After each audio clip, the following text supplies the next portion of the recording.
Kakain na tayo. Ito, parang breakfast lunch na rin to kasi nga di ako kumain bago umalis. May check-up. Galing ako sa check-up kanina. So far, yung timbang ko hindi nagdagdag. Good news. So, kakain ako medyo marami-rami at meron ako tayong buko. Kailangan mga buko. Nilagyan ko lang siya ng bear brand na may lasa. Ito yun sa akin. Kain tayo. Bakit? Ayoko ng sabaw. Sinigang.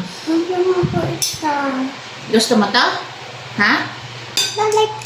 Dahil last year pa yung year analysis tsaka CBC ko. Nag-CBC na lang at tsaka nag-year analysis ako ng bago.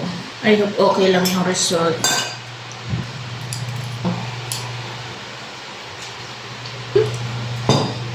Pero kaya nahiligan ko na ngayon yung pork, gano'n. Paksiw na isda, ayan, mahilig ako dyan. Tita.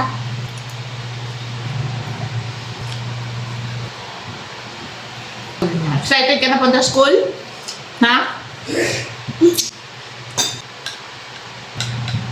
Naman ang kilo ng lokad, sabi ni mama. 50 na yung buko dito.